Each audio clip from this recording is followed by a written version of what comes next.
Bonjour à tous et toutes, bienvenue ici au Quai des Savoirs à Toulouse avec toute l'équipe du journal Le Point pour la Factory et Futurapolis Planète. Nous sommes ensemble durant 3 heures. C'est ce qu'il nous faut car nous avons tout un futur à inventer.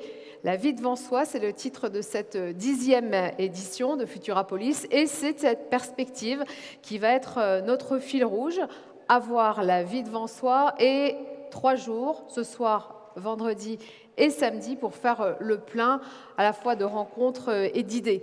Alors, toute l'équipe du Point a préparé une programmation fameuse, celle de cette 10e édition, qui sera plus que jamais le rendez-vous des scientifiques, des entrepreneurs, avec et sans eux, des chercheurs et chercheuses, des économistes, des politiques, Margrethe Vestager par exemple, Bruno Le Maire, les sportifs, les écrivains qui pensent le monde et qui ont l'audace de vouloir à la fois le comprendre et souvent le changer. Devant nous, pour commencer, la Factory, c'est la séquence de Futurapolis Planète qui est dédiée à l'économie et aux entreprises. La crise que nous vivons révèle que tout peut changer très vite.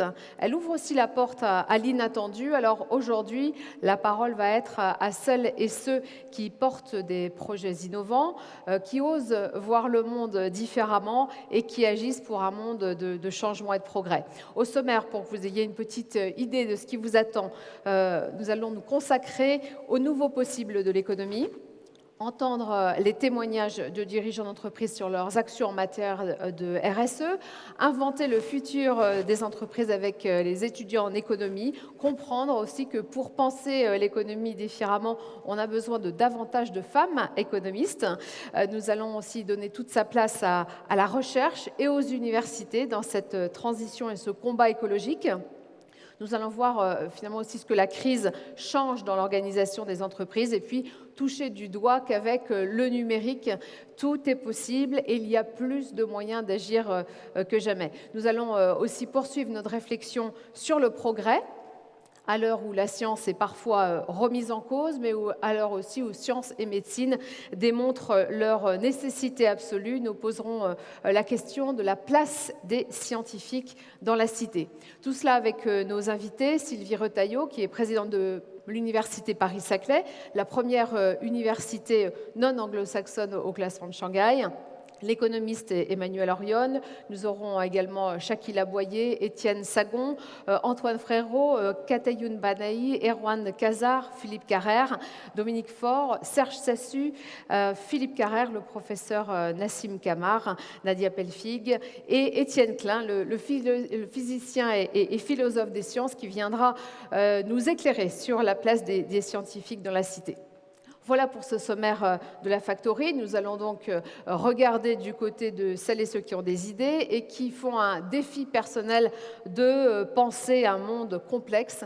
Nous sommes ensemble dans cette grande salle du Quai des Savoirs à Toulouse et nous sommes très heureux cette année de vous retrouver, vous qui pouvez à nouveau être présents parmi nous.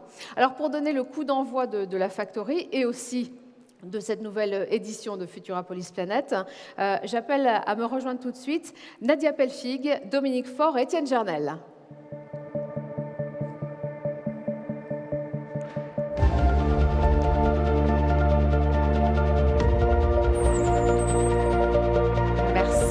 Merci à tous les trois. Donc Étienne Gernel, directeur du Point, Dominique Faure, vice-présidente de Toulouse Métropole et Nadia Pelfig, vice-présidente de la région Occitanie. D'abord, merci d'être là. Merci à vous d'être là et à vous qui nous regardez. Il y a plein de caméras partout, je ne sais jamais à laquelle regarder. Futurapolis édition 10, et c'est la Factory, dont on va parler de l'avenir. On va parler de nos jeunes. Et en fait, avec toutes les deux, j'ai envie de commencer directement par la question des jeunes. Vous savez, il y a cette phrase qui est formidable d'Oscar Wilde qui disait « La nouvelle génération est épouvantable, j'aimerais tellement en faire partie ». Alors, ils sont comment, Nadia Belfix, cette nouvelle génération, vous la sentez comment? Elle était un peu déprimée pendant le Covid avec les confinements. Puis là, vous la sentez comment? Énervée, enthousiaste, écolo, quoi qu'il en soit? Écolo, engagé. Je ne crois pas du tout que les jeunes ne sont pas engagés, comme ça a pu être dit. Je suis contente qu'on les reconnaisse enfin comme des victimes de la crise pandémique et non pas comme des vecteurs de la pandémie, notamment par les étudiants. Il y a un an et demi, on disait quand même que c'était eux, qui étaient les vecteurs de la crise Covid. Je crois que c'est très bien qu'on voit aujourd'hui qu'ils en ont énormément et qu'ils continuent à en souffrir. Après, je vais vous dire, je trouve ça très bien qu'on parle de la jeunesse, de l'université dans le cadre de la relance, des perspectives d'avenir. J'ai toujours un tout petit peu de gêne à parler des jeunes à la place des jeunes, alors que je ne suis plus jeune. Voilà. Oh, quand même. Non, mais je ne suis pas vieille, mais à l'évidence, les jeunes sont plus jeunes. Voilà. Et ils savent parfaitement aussi, en même temps que leur engagement, je trouve, exprimer leurs attentes, voire leurs exigences. Sur la question de l'écologie, du reste, ils se sont organisés depuis un petit moment. Les premières marches climat, ce sont nos jeunes. Le manifeste pour des étudiants mobilisés pour l'écologie, 32 000 signataires, c'était 2018. C'était une initiative de nos étudiants. Et plus récemment, d'ailleurs, les établissements universitaires l'ont bien compris, et sûrement la présidente Taillot en fera écho, mais il y a eu des classements établis parmi les établissements qui figurent plus ou moins bien sur les classements des préoccupations de transition écologique. Les jeunes y sont attentifs de la même manière qu'ils sont attentifs quand ils rejoignent, et on est ici à la Factory, le rang d'entreprise pour lequel ils attendent qu'elles développent des initiatives, des solutions plus fortes en matière de lutte contre le changement climatique, que ce soit à l'intérieur de leurs murs, c'est-à-dire le fameux gobelet plastique, ça c'est exit pour la pause. Voilà. Si jamais il y a des matériaux dans les bureaux qui sont utilisés en terre crue, mais ils y sont attentifs. Ils sont attentifs à l'espace public et à son partage, au fait qu'il y ait, oui, un garage à vélo, une trottibox, tout ce qui pouvait apparaître peut-être comme gadget, c'est considéré comme des conditions de réussite à l'insertion professionnelle, des conditions de vie étudiante qui sont des conditions de réussite tout simplement. Et du coup, je trouve qu'elles engagent, y compris nos entreprises ou les pouvoirs publics, à être plus avancés sur ces sujets, et c'est tant mieux. Dominique Faure, vous ressentez aussi cette exigence nouvelle de la part de cette génération, mais peut-être aussi de gens plus âgés, pour les entreprises, qui sont un peu mises sous pression, et pour les pouvoirs publics aussi? Alors totalement. Moi, si effectivement je reprenais deux mots, ça serait engagement et exigence. Et cette exigence, on la vit extrêmement positivement parce que c'est cette exigence qui accompagne la nécessaire transformation à la fois de notre vie politique, mais aussi des entreprises. Et nos dirigeants aujourd'hui d'entreprise, pour ce que j'en comprends, voient dans la relation au travail de nos jeunes et voient dans leurs exigences en matière de RSE, en matière de décarbonation des modes de transport ou des modes de production, voient véritablement l'opportunité, ces dirigeants, d'accélérer la transformation. Alors digitale, on le dit depuis un petit moment, c'est certain que notre jeunesse, ce sont des vecteurs d'accélération de cette transformation digitale qui est vecteur de qualité de vie au travail, vecteur de productivité, vecteur d'efficacité, c'est pas des gros mots, mais aussi de cette transformation écologique que les entreprises sont obligées d'embarquer. Nadia ? Juste dire que cette exigence, elle s'accompagne aussi de leur volonté de bâtir des solutions. C'est pas un caprice de jeunes qui taperaient des pieds en disant la planète brûle, faites quelque chose. Ils sont prêts à s'engager et à faire et à innover en inventant des solutions. Je voudrais qu'on le précise parce qu'ils ne sont pas là passifs à nous dire vous les vieux faites quelque chose. Ils sont exigeants et le hockey boomer il existe, mais ils sont aussi en capacité d'initiative et d'apport de solutions. Alors on a avec nous Sylvie Retailleau.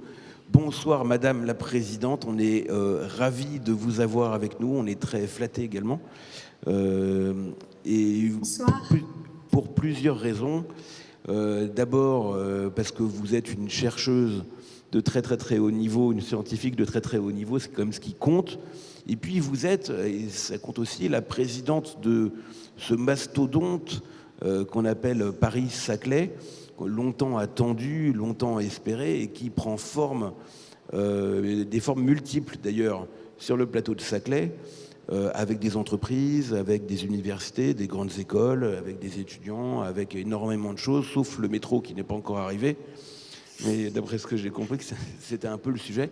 Et j'aimerais bien que ce soit une discussion un peu à 3, à 4, mais je voudrais vous poser une première question. Quel est l'enjeu ? Le développement des universités, faire des grandes universités qui ont une dimension mondiale, ça sert à quoi? Quel est l'enjeu? En fait, qu'est-ce qui est en jeu dans cette affaire? Alors, bonjour, merci et désolée de ne pas être avec vous aujourd'hui, j'aurais beaucoup aimé, mais voilà, l'essentiel c'est d'être là. Donc effectivement, l'enjeu, il est multiple, il est aussi de compter sur l'échiquier international, de rassembler les forces de frappe. Et pour Saclay, je crois que le premier enjeu, parce qu'il y avait ce potentiel et donc cette responsabilité de pouvoir compter à l'international, c'est d'arrêter de faire évoluer ce modèle d'enseignement supérieur de recherche français et en particulier d'aller contre cette fragmentation de notre modèle d'enseignement et d'essayer de casser ce silo tout en respectant en fait, et c'est pour ça que vous disiez, on a rassemblé des grandes écoles, des facultés, des IUT, beaucoup de disciplines aussi, la médecine, les sciences, l'ingénierie, l'intelligence artificielle, les sciences humaines et sociales. Et tout ça, ça va permettre d'une part de répondre aux défis sociétaux du XXIe siècle, parce que ces défis ont besoin d'interdisciplinarité, ils ont besoin de travailler aux interfaces, et d'autre part de faire évoluer notre modèle assez français en respectant des spécificités, je dirais en profitant d'atouts, de la richesse de nos atouts, mais quand même en étant beaucoup plus lisible à l'international et en rassemblant une certaine force de frappe scientifique dont on a besoin aujourd'hui pour répondre à ces défis. Et puis surtout, on met l'étudiant au centre et on va essayer et on essaye de proposer à l'étudiant des parcours qui lui conviennent. Et ce n'est pas le parcours qui doit être choisi par l'étudiant, c'est presque aujourd'hui des parcours à la carte par rapport aux nombreuses facettes et aux nombreuses richesses aussi qu'on a sur tous les profils d'étudiants. Est-ce que vous ressentez aussi, vous entendez aussi la même pression de cette jeunesse exigeante décrite par Dominique Faure et Nadia Pelfig? Est-ce que vous entendez les mêmes choses? Alors, oui, la même pression, c'est très clair. Je suis complètement d'accord avec ce qui a été dit tout à l'heure. C'est-à-dire que cette jeunesse, elle est d'abord exigeante et elle nous tire, elle nous oblige, et c'est une bonne chose, mais elle est force de proposition. On l'a vu, elle a l'accord de Grenoble, elle a participé au COP2. Nous, il y a eu des étudiants de Centrale Supélec, d'AgroParisTech qui ont participé à la COP26. Nous avons la chance d'accueillir, d'héberger le groupe 1 du GIEC avec la chercheuse Valérie Masson-Delmotte qui co-préside et qui fait participer énormément d'étudiants du premier cycle jusqu'au doctorat dans toutes les réflexions. Et donc, à chaque fois, ils sont force de proposition. Et cette exigence qu'ils ont envers leur université, mais aussi envers les entreprises, j'adhère complètement à ce qui a été dit. Je pense que c'est ce qui nous fait avancer et c'est ce qui va aussi induire encore plus de transformations futures. Il y a quelque chose qui me frappe beaucoup sur le plateau de Saclay, c'est la présence de nombreuses entreprises avec des laboratoires, etc. Alors ça fait des années, ici même on en a parlé souvent, Dominique Faure, Nadia Pelfig, de la nécessaire imbrication du tissu industriel et économique avec l'université, mais là c'est physique. C'est une colloque en fait. Exactement, c'est vraiment ce qui a été voulu, c'est-à-dire que c'est un des objectifs, je vous disais, un des objectifs de l'Université Paris-Saclay de rassembler, c'est aussi deux axes très transverses, l'international et le rapprochement avec nos partenaires du monde socio-économique, parce qu'on considère qu'on en fait partie. Donc voilà, on ne dit plus le monde socio-économique comme quelque chose d'à côté, on en fait pleinement partie. Et c'est ce qui se traduit aussi géographiquement, c'est-à-dire cette intrication, ce mélange entre les étudiants, les chercheurs, les enseignants-chercheurs et les sociétés, les PME aussi, les TPE et les grands groupes.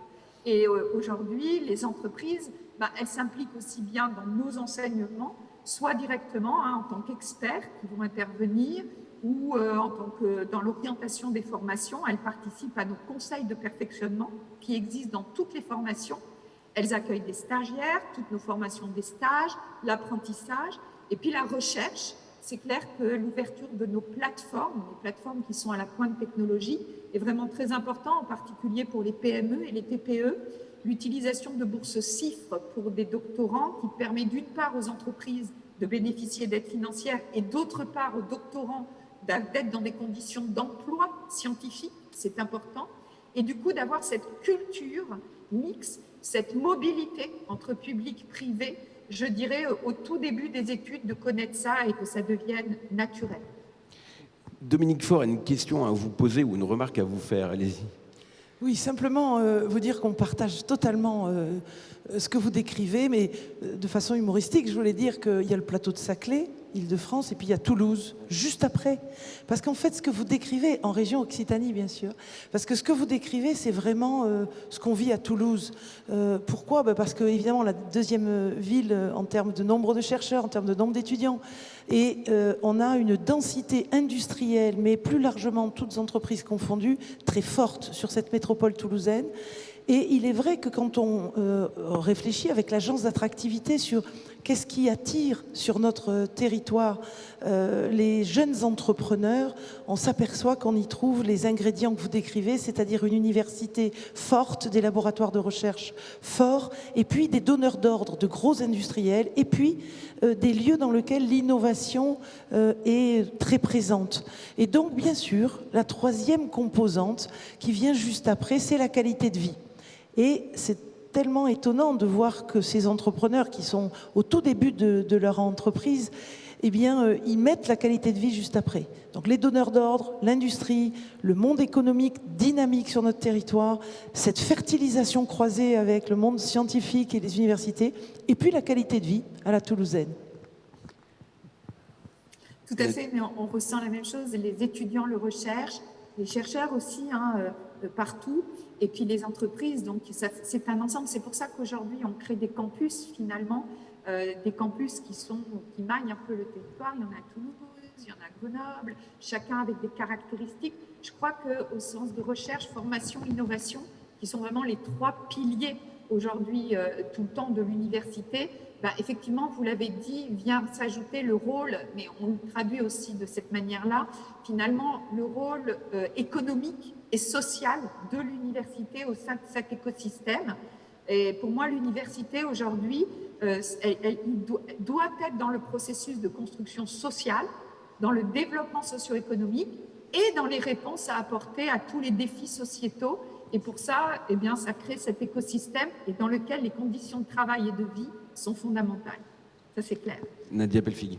Oui, justement, parce que Saclay n'est pas Toulouse et que Toulouse n'est pas Saclay, justement, ce qui compte, c'est aussi de s'adapter aux réalités de son territoire et puis des valeurs qu'on veut porter, donc de mettre en place des visions et des stratégies.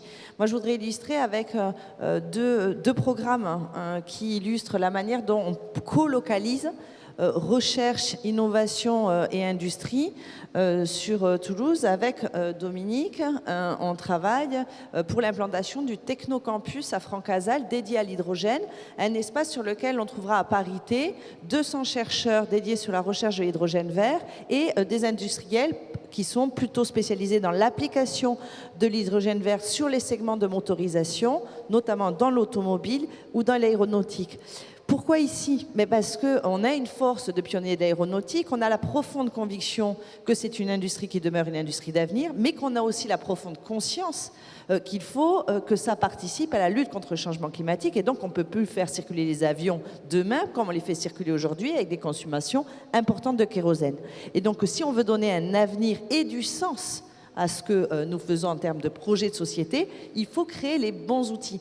Je dis ça parce que ça ne suffit plus en fait de dire qu'il faut faire cohabiter ou collaborer ou coopérer industriels et universitaires. On le dit depuis des années. Il y a des endroits qui le font et ce que je crois qu'il faut proposer, c'est des outils pour que les entreprises puissent le faire et que les universitaires et les labos de recherche puissent le faire, y compris attrapent des crédits de recherche et des contrats de recherche industrielle qui, en complément du financement de la recherche fondamentale, par des instruments nationaux, des programmes d'innovation d'avenir ou des financements de partenariat de puissance publique, puissent mettre en œuvre ce qu'on dit enfin. Et un autre exemple, c'est ce matin, à la Cité à Toulouse, qui est un lieu d'innovation bâti par la région Occitanie dans des anciennes halles Latécoère, d'où sont sortis les premiers avions toulousains il y a un siècle. J'ouvrais ce qui s'appelle Disrupt Campus. Disrupt Campus, c'est un programme mis en place avec les différentes universités toulousaines, toutes, quelle que soit leur spécialité, et des entreprises telles que Pierre Fabre, telles que Airbus, où on leur apprend la transdisciplinarité et le fait de bâtir en équipe des programmes transversaux qui les font sortir de leur spécialité et qui permettent d'apporter des réponses aux entreprises. Et cette année, les sujets, c'était des sujets environnementaux et RSE. Et je crois aussi que c'est la bonne manière que de constituer des équipes d'universitaires avec des mentors entreprises, avec des jeunes étudiants qui se positionnent sur des projets. Les entreprises voient qu'il y a des compétences chez nos jeunes et nos jeunes voient qu'ils ont des compréhensions et des attentes conformes au sein des entreprises. Et plus on fera des mixités sociales, mieux on arrivera, mais il faut arrêter d'être incantatoire, il faut faire. Ben oui, c'est ça, faire. Alors justement, j'ai une question pour vous, Sylvie Retailleau, qui est la question de l'impossible. Mais d'un autre côté, il n'y a pas de problème, vous avez travaillé sur des composants quantiques, donc l'impossible, vous connaissez. L'impossible, c'est quoi? À deux endroits en même temps, oui. La question, c'est comment est-ce qu'on... Étant donné l'évolution technologique est quand même très rapide aujourd'hui,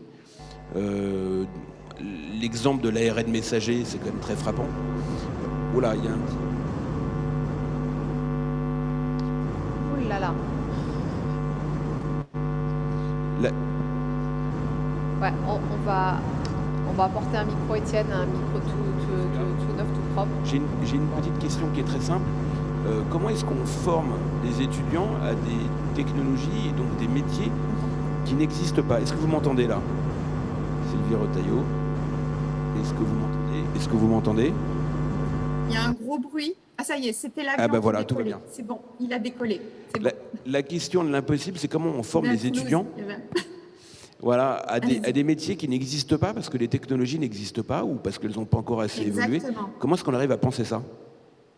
Alors exactement, donc ce qui a été dit évidemment aujourd'hui, donc les outils, on les montre depuis quelques années, donc juste pour redonner, mais j'aurais pu répondre à votre question sur la formation, comment on prépare les métiers de demain.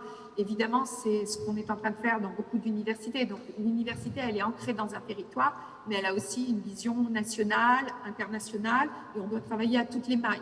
Et donc, c'est aussi l'intérêt d'avoir une université sur son territoire, c'est de répondre aux besoins, mais d'avoir vraiment quelque chose encore de plus large. Et ces outils pour travailler ensemble, aujourd'hui, le fait d'être localisé, ça fait longtemps qu'on en parle, mais ça fait pas si longtemps qu'on le fait, d'être localisés tous ensemble, on a créé aujourd'hui des sociétés d'accélération technologique pour transférer nos recherches directement au niveau start-up. On a nos incubateurs, tous ces outils en fait qui créent la chaîne de l'innovation et du transfert. Aujourd'hui, c'est une réalité, ça existe et nos chercheurs arrivent à s'en emparer. Et je dirais qu'avec une formation à l'entrepreneuriat très tôt, même dès le premier cycle, on sensibilise, on arrive à avoir une culture de l'étudiant qui justement est préparé à faire de l'innovation, à faire du transfert et aussi une culture à prendre des risques. Et dans nos formations aujourd'hui, l'idée, et ça répond aussi à aller vers les nouveaux métiers, c'est qu'on essaye de changer les formations un peu tubulaires, les formations où finalement la culture du risque, la culture de la découverte ou finalement disciplinaire, interdisciplinaire et autres, parce qu'on a une formation adossée à la recherche, mais aussi intégrée dans l'entreprise. On peut mélanger des sciences humaines et sociales à des formations disciplinaires. Aujourd'hui, c'est important. Donc toute cette ouverture que l'on essaye d'apporter de plus en plus fait que finalement, on va développer le apprendre à apprendre. On a, en particulier en France, on développe de la méthodologie et tout, c'est très bien, mais le fait de pouvoir s'adapter, le pouvoir aussi par la suite avoir des étudiants qui vont avoir des métiers que l'on ne connaît peut-être même pas aujourd'hui, c'est vraiment faire une pédagogie adaptée à l'étudiant et une pédagogie qui vont lui apprendre à évoluer. On revient un peu à l'âge d'or de Montaigne, on va dire, mais quelque part, c'est pour justement le préparer à un monde, à une société en pleine évolution, en pleine mutation, et sur lequel lui donner des outils plutôt que des connaissances uniquement. Il va développer des compétences, de la méthodologie et vraiment des outils pour pouvoir s'adapter. Et c'est vraiment ce type de formation, d'innovation pédagogique qu'on essaye de développer. Et c'est avec les entreprises, le monde de la société civile et bien sûr l'adossement à la recherche qu'on transforme peu à peu nos formations. Merci infiniment, Sylvie Rotary. Merci beaucoup pour votre intervention et votre pédagogie, parce que ça fait aussi partie de l'émission de l'université. On a tout compris, on est content. Merci infiniment, merci beaucoup à vous. Dominique Faure, Nadia Pelfig, on vous sentait d'accord un peu avec la démarche de Sylvie Retailleau. Et j'avais envie de vous poser une question qui porte sur l'international, l'Europe, l'international. Comment est-ce qu'on développe ça? Toulouse est déjà une capitale du point de vue industriel mondial sur l'aéronautique, dans l'aéronautique et l'espace. Mais dans le monde universitaire en général, c'est une préoccupation que vous avez tout le temps, de ne pas rester dans la même... de s'étendre, quoi, hein, de se développer. Allez-y. C'est une absolue nécessité, pour être très clair. Moi, je souhaite que l'Université de Toulouse puisse, en se consolidant, puisse être davantage tournée vers l'international. Je vais vous dire, le fait est que je déjeunais ce midi avec la déléguée générale du Québec que juste avant, je voyais l'ambassadrice du Mexique en France. Dans les sujets sur lesquels on a échangé, au-delà du fait qu'on a justement des intérêts communs sur les transitions du monde, sur l'intelligence artificielle, mais de manière éthique, sur la question de l'hydrogène verte, sur le quantique dont nous avons parlé, systématiquement, le sujet des mobilités internationales de nos étudiants, du fait d'avoir de plus en plus d'étudiants d'Occitanie qui puissent aller plus facilement à McGill, qui est une très bonne université de Montréal. Le fait que le système éducatif à Mexico est aussi un système qui est assez avancé sur pas mal de segments de la transition et de l'eau. Le fait que l'ambassadrice d'ailleurs du Mexique soit membre du GIEC et une scientifique de très haut niveau, spécialiste des questions de l'eau. Dans tous les sujets internationaux, il est question d'enseignement supérieur et de recherche. Et il n'y a pas une entreprise pour laquelle nous avons des rendez-vous pour qu'elle s'implante en région Occitanie, pour générer de l'emploi, qui nous ne demande pas, dans les éléments et les arguments de son attractivité, quels sont les niveaux de compétences qui sont proposés en Occitanie. Bref, est-ce qu'elles trouveront les compétences et les main-d'œuvre et les talents sur le territoire pour développer leur activité? Et c'est une chance parce que oui, nous avons d'excellents niveaux de compétences, de formation, 260 000 étudiants, 35 établissements d'enseignement supérieur et de recherche, parmi certains qui sont uniques en France et au monde. L'ENAC, l'École nationale d'aviation civile, c'est la deuxième flotte d'avions de France après Air France, et elle forme des pilotes du monde entier. Et je trouve que parfois, on fait preuve d'un peu trop d'humilité à Toulouse et en Occitanie. Et moi, j'aurais envie qu'on le fasse savoir au monde entier, les talents qu'on a ici. Dominique Faure, il faut faire parler des talents. Il faut parler des talents. Il faut les attirer. Il y en a déjà beaucoup, non? Il y en a déjà beaucoup, mais il faut les attirer encore. Alors, moi, je trouve qu'il y a quelques ingrédients à l'attractivité de jeunes talents du monde entier, au-delà d'attirer les meilleurs jeunes Français, les meilleurs étudiants. Et dans ces ingrédients, il y a évidemment les contrats d'apprentissage qui sont proposés aujourd'hui. Je voulais le dire tout à l'heure pour rebondir sur les propos de la présidente. On est une des capitales dans lesquelles le contrat d'apprentissage a été le plus embarqué par les étudiants et par les entreprises. Donc, moi, j'étais un peu plus tôt dans la journée, j'ouvrais un forum autour de l'économie circulaire et l'objectif était... vous pouvez vous en douter, première filière sur laquelle on a travaillé, c'est le bâtiment. On construit beaucoup, on arrive à atteindre 10 000, 12 000 habitants nouveaux par an, malgré la crise que nous venons de traverser. On construit beaucoup, il faut que l'économie circulaire soit au cœur de notre projet de construction et d'aménagement. On a mis sur la base de Franck Casal, qu'a cité Nadia, dans lequel on va implanter ce technocampus autour de l'hydrogène, on a mis l'économie circulaire au cœur de l'aménagement de cette zone. Pour finir, dire que dans les vecteurs d'attractivité, il y a la lisibilité. Et il faut qu'au-delà de la force de nos chercheurs, de nos scientifiques, il faut que nos filières économiques, elles soient lisibles du monde entier, que les entreprises soient prêtes à accueillir des étudiants étrangers. Et aujourd'hui, grâce au travail que l'on conduit avec la région et nous au niveau de la métropole avec l'Europe, on attire beaucoup d'étudiants étrangers parce qu'on a travaillé cette lisibilité de filières, ou l'aéronautique, ou la santé, ou les mobilités du futur. Les entreprises embarquent de ces filières, ces lieux dans lesquels ils sont des campus technologiques d'innovation. Et je crois que on est aujourd'hui lisible plus qu'on ne l'était par le passé et attractif plus qu'on ne l'était par le passé pour ces étudiants étrangers que Toulouse veut véritablement accueillir. Parce que ce sont les talents qui resteront demain et qui feront le succès de nos entreprises et de nos emplois sur le territoire demain. Donc vive l'international et vive l'Europe. Mais surtout, tu as commencé le sujet sur l'écologie et les jeunes. S'il y a bien un sujet qui ne se traitera pas en restant tout seul recroquevillé dans son coin, c'est bien la question environnementale. Il y a un deuxième sujet qui ne se réglera pas, et malheureusement la pandémie l'a démontré si on n'est pas conscience de notre interdépendance, ce sont les questions de santé. Et sur ces deux sujets, l'écologie comme la santé, on doit à notre jeunesse non seulement des réponses, mais un avenir. Et donc tout cela, c'est l'international et c'est l'engagement qu'on aura à la destination de notre jeunesse en mettant des moyens sur la recherche, publique comme privée. Et ça va ensemble. Merci infiniment à toutes les deux. Mais Sylvie Retailleau, on la remercie encore une fois. Merci beaucoup. Et puis c'est parti. C'est parti pour 3 jours, en effet. Merci Étienne. Merci Manuel. Merci beaucoup à tous les trois. Les étudiants, l'international, l'innovation, on va évidemment continuer à en parler. La Factory reprend dans quelques minutes.